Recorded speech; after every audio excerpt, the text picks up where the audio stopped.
Hello everyone, আজি আমি আমাৰ এই ভিডিঅ'টোৰ যোগেদি ডিএলএডৰ 4th সেমিষ্টাৰৰ অপচনেল সাবজেক্ট সোশ্যাল সায়েন্স পেপাৰখনৰ ওপৰত আলোচনা কৰিবলৈ আগবাঢ়িছো আৰু আজি আমাৰ এই পেপাৰখন হৈছে সোশ্যাল সায়েন্সৰ আৰু 2025 চনৰ যিখন ৰিভাইজ সিলেবাস আছিল তাৰ ওপৰত ডিপেন্ড কৰি পিনি 25ত এই পেপাৰখন হৈছিল। গতিকে আজি আমাৰ প্ৰথমটো টপিক প্ৰশ্ন হ'ল এনইপি 2020 অনুসৰি উচ্চ প্ৰাথমিক পৰ্যায়ত সমাজ বিজ্ঞান শিক্ষণৰ এটা উদ্দেশ্য উল্লেখ কৰা।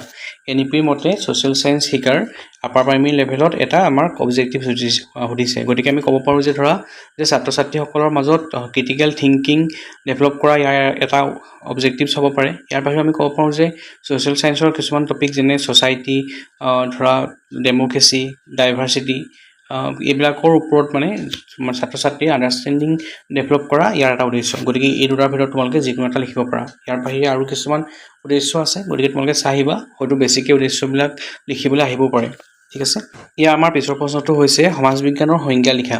গতিকে সমাজ বিজ্ঞান বা ছ'চিয়েল সায়েন্সৰ সংজ্ঞা বুলি ক'লে আমি ক'ব পাৰোঁ যে ছ'চিয়েল সায়েন্স হৈছে মানুহৰ সামাজিক যিবিলাক সম্বন্ধ আছে এই সম্বন্ধবোৰ, বিভিন্ন সামাজিক অনুষ্ঠান, সংস্কৃতি, মানুহৰ কাৰ্যকলাপৰ পদ্ধতিগত যি অধ্যয়ন বা চিষ্টেমেটিক যি ষ্টাডি কৰা হয় তাকে আমি ছ'চিয়েল সায়েন্স বুলি কওঁ, বা সেইটোৱে হৈছে আমাৰ ছ'চিয়েল সায়েন্স। আমাৰ ইয়াৰ পিছৰ প্ৰশ্নটো হৈছে গ্ল'বেলাইজেশ্যন বা বিশ্বায়ন মানে কি? গ্ল'বেলাইজেশ্যন বা বিশ্বায়ন মানে হৈছে এনে এটা প্ৰক্ৰিয়া যাৰ জৰিয়তে পৃথিৱীৰ বিভিন্ন দেশৰ মানুহ বা বিভিন্ন দেশৰ মানুহৰ মাজত থকা বাণিজ্যিক কিছুমান লেনাদেনাই হওক, তেওঁলোকৰ যোগাযোগেই হওক, বা প্ৰযুক্তিৰ আদান প্ৰদানেই হওক, বা তেওঁলোকৰ মাজত কালচাৰ, থট আদিবিলাকৰ যিবিলাক আদান প্ৰদান হয়, বা এজন মানুহৰ লগত আন এজন মানুহৰ, বা বেলেগ দেশৰ এজন মানুহৰ আন এজন মানুহৰ লগত যি সম্পৰ্ক দূৰত্বটো কমাই আনি পিনি এক ঘনিষ্ঠতা প্ৰস্তুত কৰা হয়, সেইটোকে আমাৰ কোৱা হয় বিশ্বায়ন বা গ্ল'বেলাইজেশ্যন। ইয়াৰ পিছৰটো হৈছে বিনিময় প্ৰথা কি? বিনিময় প্ৰথা মানে হৈছে এনে এটা প্ৰক্ৰিয়া বা প্ৰথা য'ত টকাৰ সলনি কোনো এটা সামগ্ৰী বা কোনো এটা সেৱাৰ বা ছাৰ্ভিচৰ সলনি আন এটা সামগ্ৰী বা আন এটা সেৱা দি পিনি এনেকৈ ধৰণে তেওঁলোকে বিনিময় কৰে। গতিকে আমাৰ অসমৰ ফালৰ পৰা চাবলৈ গ'লে জোনবিল মেলাৰ কথা নিশ্চয় শুনিছা। গতিকে জোনবিল মেলাটো হৈছে এটা বিনিময় প্ৰথা। ইয়াৰ পিছত হৈছে সমাজ বিজ্ঞানৰ মূল্যায়নত ব্যৱহৃত দুটা সঁজুলিৰ নাম লিখা। গতিকে ছ'চিয়েল সায়েন্সৰ ইভালুৱেশ্যনৰ কাৰণে ইউজ কৰা দুটা টুলৰ বিষয়ে লিখিব কৈছে। গতিকে তোমালোকে ৰিটেন টেষ্টৰ বিষয়ে লিখিব পাৰা, অবজাৰভেশ্যনৰ ওপৰত লিখিব পাৰা, বা প্ৰজেক্ট ৱৰ্কৰ বিষয়ে লিখিব পাৰা, নাইবা ফিল্ড ষ্টাডি বা ফিল্ড ভিজিট সেইবিলাকৰ ওপৰত লিখিব পাৰা এই প্ৰশ্নটো আহিলে। ইয়াৰ পিছৰটো হৈছে ই বুক কি? ই বুক বা ইলেক্ট্ৰনিক বুক মানে হৈছে এনেকুৱা এখন বুক যিখন ডিজিটেল ফৰ্মত এভেইলেবল থাকে আৰু সেইখন পঢ়িবৰ কাৰণে বা সেইখন ব্যৱহাৰ কৰিবৰ কাৰণে ইলেক্ট্ৰনিক ডিভাইচ এটা যেনে ধৰা কম্পিউটাৰ, লেপটপ, টেবলেট, মোবাইল এনেকুৱা ধৰণৰ ইলেক্ট্ৰনিক ডিভাইচ এটাৰ ব্যৱহাৰ কৰিব লগা হয়। গতিকে সেইটোৱে হৈছে আমাৰ ই বুক বা ইলেক্ট্ৰনিক বুক। ইয়াৰ পিছৰ প্ৰশ্নটো হৈছে সমাজ বিজ্ঞানত বিষয়বস্তু ভিত্তিক গোট পৰিকল্পনা কেনেধৰণে কৰা হয়? গতিকে যদি আমি থিম বেছ কওঁ যে ইউনিট প্লেন এটা কৰিব লাগে, কিহৰ ওপৰত বেছ কৰি পিনি on the basis of theme social সায়েন্সৰ এটা ইউনিট প্লেন কৰিব লাগে বা ইউনিট প্লেনিং কৰিব লাগে থিমৰ ওপৰত বেছ কৰি পিনি। তেনেহ'লে আমি কি কৰিম? ইয়াত আমি কি কৰিব লাগিব যে প্ৰথমে আমি থিমটো চিলেক্ট কৰিব লাগিব, তাৰপাছত তাৰ লগত জড়িত হৈ থকা টপিকবিলাক, কনচেপ্ট যিবিলাক থাকে সেইবিলাক আইডেণ্টিফাই কৰিব লাগিব, তাৰপাছত লাৰ্ণিং আউটকামবিলাক উলিয়াব লাগিব, আৰু তাৰপাছত যিখিনি আমাৰ চুইটেবল ৰিচ'ৰ্চ থাকিব বা যিটো ধৰা best suitable teaching learning activity হ'ব পাৰে সেইবিলাক চিলেক্ট কৰিব লাগিব। আৰু তাৰপাছত টিচিং লাৰ্ণিং এক্টিভিটিছবিলাক হোৱাৰ পাছত এছেছমেণ্ট কি ধৰণে কৰিব, কি পদ্ধতি ইউজ কৰিব সেইটো নিৰ্ধাৰণ কৰিব লাগিব। তেনেকৈ ধৰণে আমাৰ ইউনিট প্লেনিং কৰা হ'ব থিমৰ ওপৰত বেছ কৰি পিনি। ইয়াৰ আমাৰ পাছৰ প্ৰশ্নটো হ'ল অভিজ্ঞতামূলক শিক্ষণ কি? What is experiential learning? গতিকে এক্সপিৰিয়েঞ্চিয়েল লাৰ্ণিং মানে লাৰ্ণিং থ্ৰু ধৰক ডাইৰেক্ট এক্সপিৰিয়েঞ্চ এণ্ড এক্টিভিটিছ। গতিকে আমি ক'ব পাৰোঁ যে ধৰা প্ৰত্যক্ষভাৱে অভিজ্ঞতা আহৰণ কৰি বা বিভিন্ন কাৰ্যকলাপৰ যোগেদি অভিজ্ঞতা আহৰণ কৰি বা বিভিন্ন কাৰ্যকলাপ বা বিভিন্ন ধৰণৰ প্ৰত্যক্ষ অভিজ্ঞতাৰ যোগেদি যি ধৰণৰ শিক্ষা লাভ কৰে তাকে আমি অভিজ্ঞতামূলক শিক্ষণ বুলি ক'ব পাৰোঁ। ইয়াৰ পিছতো হৈছে উচ্চ প্ৰাথমিক স্তৰত সমাজ বিজ্ঞান শিক্ষণৰ পৰিসৰ সম্বন্ধে চমুকৈ লিখা। এতিয়া স্কোপ আমাক মেইনলি কৈছে যে ছ'চিয়েল সায়েন্সৰ স্কোপৰ বিষয়ে সুধিছে। স্কোপ কি আছে? আপাৰ প্ৰাইমেৰী লেভেলত। ঠিক আছে, গতিকে আমি ইয়াত লিখিব পাৰোঁ যে ধৰা তাৰ যোগেদি মানৱ সমাজৰ অধ্যয়ন কৰিব পাৰিব, নাইবা মানুহ আৰু মানুহৰ ধৰা যিবিলাক সামাজিক অনুষ্ঠান থাকে সেইবিলাকৰ মাজত থকা সম্পৰ্কবিলাক অধ্যয়ন কৰিব পাৰিব। তাৰপিছত মানুহ আৰু অৰ্থনীতিৰ ক্ষেত্ৰত যিবিলাক আন্তঃসম্বন্ধ থাকে সেইবিলাক অধ্যয়ন কৰিব পাৰিব। ইতিহাসৰ অধ্যয়ন কৰিব পাৰিব, তাৰপিছত ৰাষ্ট্ৰীয় আৰু আন্তঃৰাষ্ট্ৰীয় যি বুজাবুজিৰ বাবে যিখিনি বিকাশ থাকে সেইবিলাকত সহায় কৰিব। তাৰ পৰা ধৰা তোমাৰ সমালোচনামূলক বা বিশ্লেষণামূলক চিন্তাৰ বিকাশ ঘটাব পাৰিব। গণতান্ত্ৰিক মূল্যবোধ, সমতা, সহনশীলতা, দায়িত্বশীল ধৰা একোজন নাগৰিকৰ বিকাশ কৰা, এনেকুৱা ধৰণৰবিলাকেই হৈছে আমাৰ সমাজ বিজ্ঞান শিক্ষণৰ পৰিসৰ। গতিকে তোমালোকে মানৱ সমাজৰ অধ্যয়নৰ পৰা আৰম্ভ কৰি পিনি আমাৰ বেলেগ এখন দেশৰ লগত আন্তঃৰাষ্ট্ৰীয় এটা বুজাবুৰি মিউচুৱেল আণ্ডাৰষ্টেণ্ডিঙলৈকে এই গোটেই বস্তুখিনি তোমালোকে এই প্ৰশ্নটো লিখিব পাৰা। যিহেতু 2 নম্বৰহে আছে, গতিকে ইয়াত তোমালোকে কেইটামান মই এতিয়া যেটা পইণ্ট কৰিলোঁ তাৰ ভিতৰত কেইটামান পইণ্ট লিখিলে হৈ যাব। ইয়াৰ পিছৰ প্ৰশ্নটো হৈছে মানৱ অধিকাৰক কিয় সন্মান কৰিব লাগে কাৰণ দৰ্শোৱা।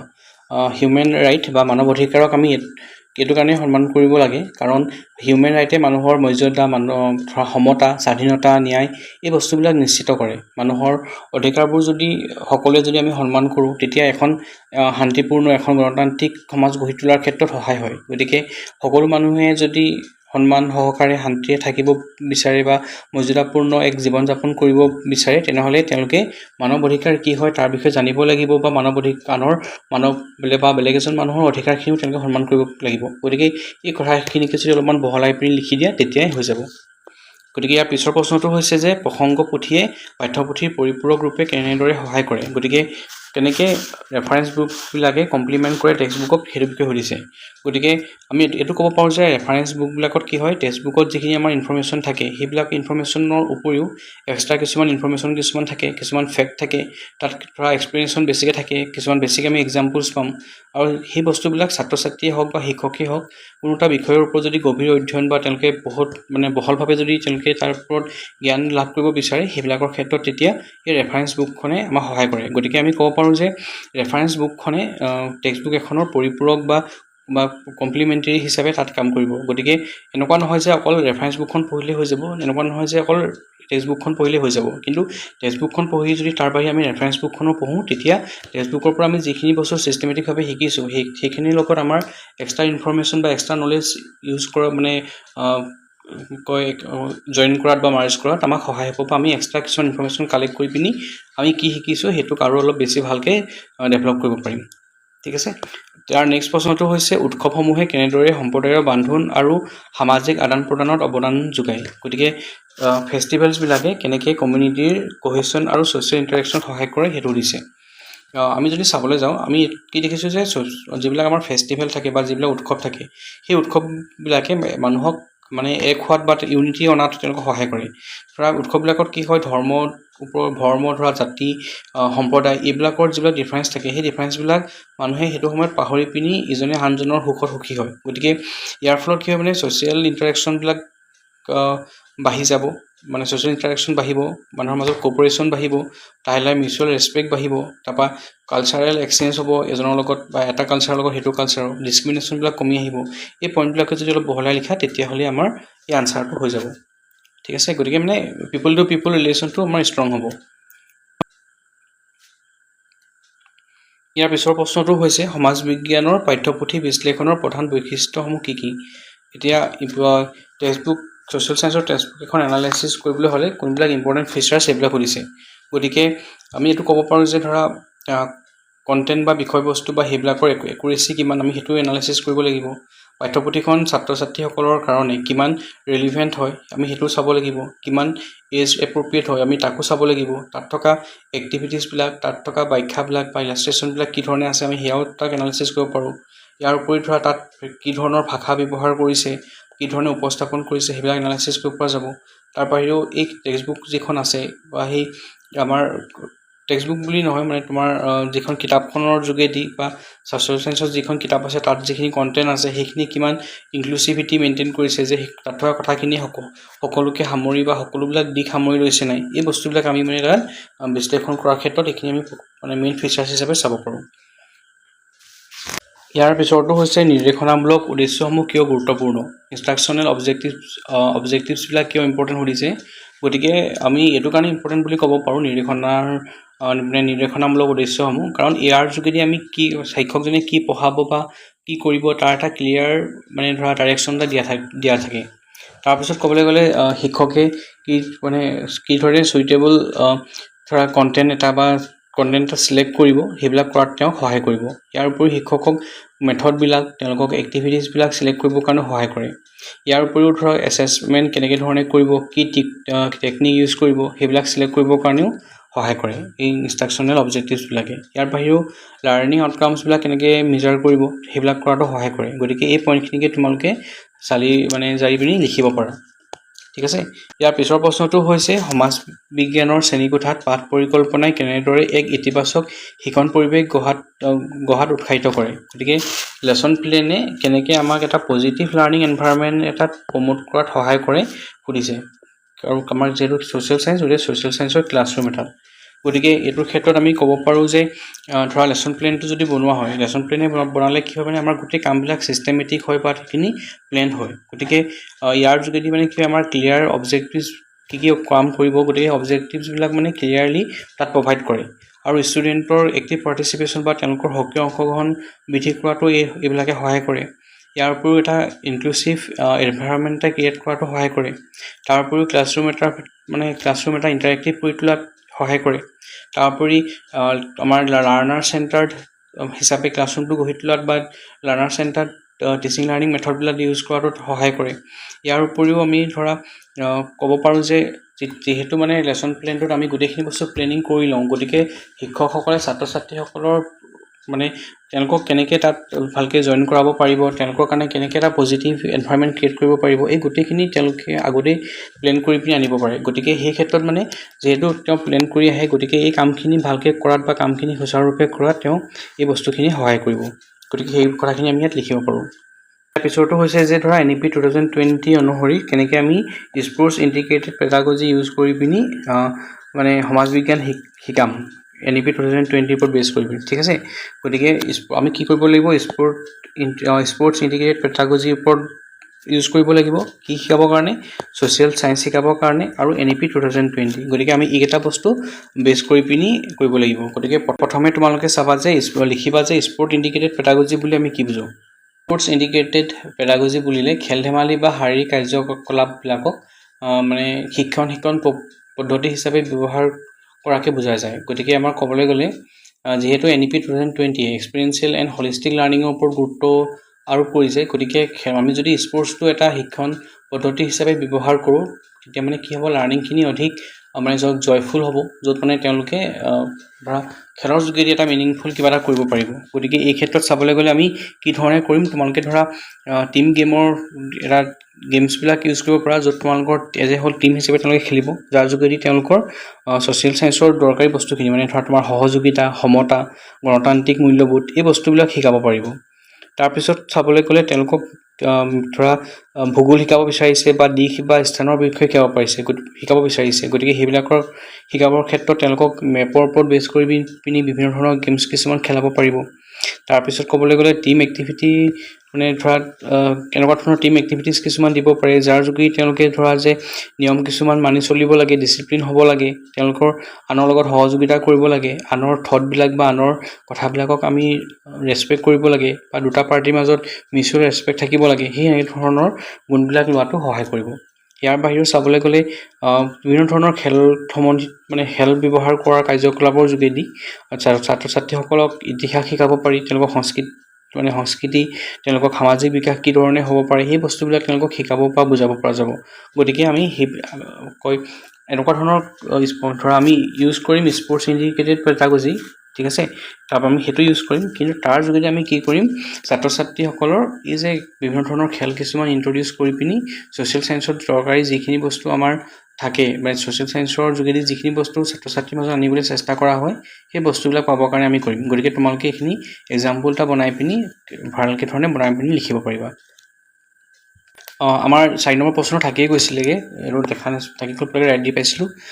আমাৰ 4 নম্বৰ প্ৰশ্নটো আছিল যে সামাজিক পৰিৱৰ্তনে কেনেদৰে সাংস্কৃতিক নিয়ম, মূল্যবোধ আৰু পৰিচয়ক প্ৰভাৱিত কৰে আলোচনা কৰা।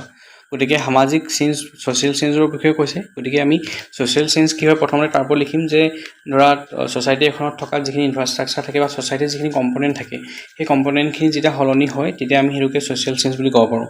এতিয়া যিহেতু কেনেধৰণে সাংস্কৃতিক নিয়ম, মূল্যবোধ আৰু পৰিচয় প্ৰভাৱিত কৰে তাৰ পৰা লিখিব কৈছে। গতিকে তোমালোকে লিখিব পৰা যে ছ'চিয়েল চেঞ্জৰ বা সামাজিক পৰিৱৰ্তনৰ যোগেদি আমাৰ যিখিনি পৰম্পৰাগত ৰীতি নীতি থাকে, যিবিলাক প্ৰথা থাকে বা সামাজিক যিবিলাক আচৰণ বা বিহেভিয়াৰ থাকে, সেইবিলাক পৰিৱৰ্তন ঘটাব পাৰি। তাৰোপৰি সমাজৰ পৰা অন্ধবিশ্বাস, কুসংস্কাৰ এইবিলাক আঁতৰাই পিনি মানে কালচাৰেল যিখিনি নৰ্ম থাকে সেই নৰ্মখিনি আমি চেঞ্জ কৰিব পাৰোঁ। তাৰ উপৰিও ধৰা তোমাৰ বেলেগ বেলেগ দেশৰ লগত কালচাৰেল এক্সচেঞ্জ কৰি পিনি দুখন দেশৰ মাজত কালচাৰেল মানে ধৰা যিখিনি ইটো এখন দেশৰ কালচাৰ ইখন দেশৰ কালচাৰ এনেকৈ ধৰণে আমি এক্সচেঞ্জ কৰি পিনি দেশ দুখনৰ মাজৰ ৰিলেশ্যনশ্বিপো আমি ভাল কৰিব পাৰোঁ, যিটো আমাৰ আন্তৰ্জাতিক ক্ষেত্ৰত সহায় কৰিব। গতিকে সেইটো আমি লিখিব পাৰোঁ।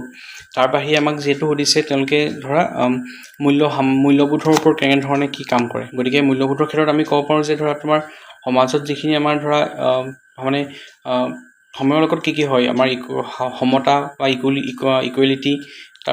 ইকুৱেলিটি বা ইকুইটি কনচেপ্টবিলাক বা তেওঁলোকৰ জেণ্ডাৰৰ ওপৰত বেছ কৰি পিনি বা মানে এডুকেশ্যন বা শিক্ষাৰ ওপৰত বা ফ্ৰীডম স্বাধীনতা এইবিলাকৰ বা প্ৰত্যেকজন মানে মানুহৰ ব্যক্তিগত অধিকাৰ এইবিলাক বস্তুবিলাক মানে পৰিৱৰ্তন হৈ থাকিব বা পৰিৱৰ্তন যদি হয় সেইবিলাকৰ যোগেদিও মানে ছ'চাইটি এখনৰ মানে মূল্যবোধৰ বা ভেলুবিলাকৰ চেঞ্জ হ'ব। গতিকে সময়ৰ লগতে যদি মানুহবিলাকে যদি জেণ্ডাৰৰ কনচেপ্টটো তেওঁলোকে আহৰণ কৰিব পাৰে যে জেণ্ডাৰ বাইচনেছ কি ধৰণে হৈ আছে, কেনেকৈ আমি সেইবিলাক আঁতৰাব লাগিব, শিক্ষাৰ যোগেদি তেওঁলোকে সেই কথাবিলাক শিকিব পাৰিলে সকলোৱে ইজনে সিজনৰ যে ব্যক্তিগত যে মানুহৰ কিছুমান অধিকাৰ আছে সেইবিলাক উপলব্ধি কৰিব পাৰিলে, সমাজত যে সকলোকে সমানভাৱে আমি মানে সমান চকুৰে চাব লাগে, সকলোৰে সমান অধিকাৰ আছে, সেই বস্তুবিলাক যদি সকলোৱে বুজি পায় তেতিয়া মানে কি হ'ব মানে সামাজিক যিখিনি আমাৰ মূল্যবোধ আছে ছ'চাইটিখনত সেইবিলাক পৰিৱৰ্তন হোৱাত সহায় কৰিব।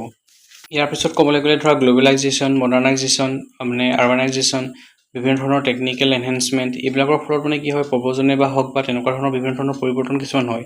আৰু এই পৰিৱৰ্তনবিলাকৰ ফলত সেইবিলাকে মানে পৰিচয়ৰ ক্ষেত্ৰতো বা আইডেণ্টিফিকেশ্যনৰ ওপৰত বা পৰিচয়ৰ ওপৰতো মানে ধৰা বিভিন্ন ধৰণৰ চেঞ্জ কিছুমান আনিব পাৰে। গতিকে সেইটো তোমালোকে লিখিব পাৰা। ইয়াৰ পিছতো হৈছে যিহেতু আমি 5টো কৰিলোঁ, এতিয়া 6 নম্বৰটো এতিয়া হৈছে যে ধাৰণা মানচিত্ৰ কি আৰু সমাজ বিজ্ঞান বিষয়ৰ শিক্ষকক ই কেনেধৰণে পাঠ পৰিকল্পনা কৰাত সহায় কৰিব। কনচেপ্ট মেপ কি হয় লিখিব লাগে আৰু ছ'চিয়েল চায়েন্সৰ শিক্ষক এজনক লেচন প্লেন এটা বনোৱাৰ ক্ষেত্ৰত ধাৰণা মাপে কেনেকৈ ধৰণে সহায় কৰে সেইটোৰ ওপৰত সুধিছে। গতিকে কনচেপ্ট মেপ বা ধাৰণা মানে মানচিত্ৰ বুলি ক'লে আমি এইটো বুজোঁ যে বিষয় এটাৰ লগত জড়িত বিভিন্ন ধৰণৰ যিবিলাক কনচেপ্ট আছে বা যিবোৰ ধাৰণা আছে সেইবোৰ যদি এখন চিত্ৰ বা এটা ডায়েগ্ৰামেৰে যদি ছিষ্টেমেটিকভাৱে অৰ্গেনাইজ কৰা হয় তাকে আমি ধাৰণা মেপ বা কনচেপ্ট মেপ বা ধাৰণা মানচিত্ৰ বুলি কওঁ। ঠিক আছে। এতিয়া কথাটো হৈছে যে ই কেনেকৈ ছ'চিয়েল চায়েন্সৰ টিচাৰ এজনক লেচন প্লেন বনোৱাৰ ক্ষেত্ৰত সহায় কৰিব। কাৰণ আমি এইটো ক্ষেত্ৰত আমি এইখিনি পইণ্ট লিখিব পাৰিম যে ধৰা ধাৰণা মেপখনে কণ্টেণ্টখিনি অৰ্গেনাইজ কৰাত সহায় কৰিব। তাৰপিছত বিভিন্ন ধৰণৰ মানে ইটো বস্তুৰ লগত সিটো বস্তুৰ মানে বিভিন্ন ধৰণৰ কনচেপ্টৰ বা এটা কনচেপ্টৰ লগত আন এটা কনচেপ্টৰ বা এটা পাৰ্টৰ লগত আন এটা পাৰ্টৰ এইবিলাক মানে ৰিলেশ্যনশ্বিপ এটা এষ্টাব্লিছ কৰাত বা সম্পৰ্কবিলাক কি ধৰণৰ আছে সেইবিলাক চিনাক্ত কৰাত বা দেখুৱাত সহায় কৰিব। তাৰপিছত যিবিলাক কি কনচেপ্ট আছে সেইবিলাক আইডেণ্টিফাই কৰোঁতে সহায় কৰিব। বা লাৰ্ণিং অবজেক্টিভছ কোনখিনি হ'ব বা কেনেকৈ ধৰণে তেওঁলোকে ছেট কৰি মানে সেইখিনি নিৰ্ণয় কৰিব সেইটো তাৰ ক্ষেত্ৰত সহায় কৰিব। তাৰপিছত সময় ৰাহি কৰিব। ইয়াৰ উপৰিও তেওঁলোকে মানে এখন লাৰ্ণাৰ চেণ্টাৰ্ড টিচিং প্ৰমোট কৰিব। ইয়াৰ উপৰিও ইয়াক মানে ৰিভিজন কৰাত সহায় কৰিব, এছেছমেণ্টত সহায় কৰিব। গতিকে এই পইণ্টখিনিকে তোমালোকে মানে শিক্ষকক এইবিলাক ক্ষেত্ৰতে সহায় কৰিব পাৰে বুলি এজ এ হোল তোমালোকে বনাই মেলি লিখিব পাৰা। গতিকে আমাৰ আজি টপিকখিনি এইখিনিয়ে আছিলে। এইখন আছিল 2025 চনৰ ছ'চিয়েল চায়েন্সৰ পেপাৰখন। গতিকে আজিলৈ ইমানটোৱে। Thank U.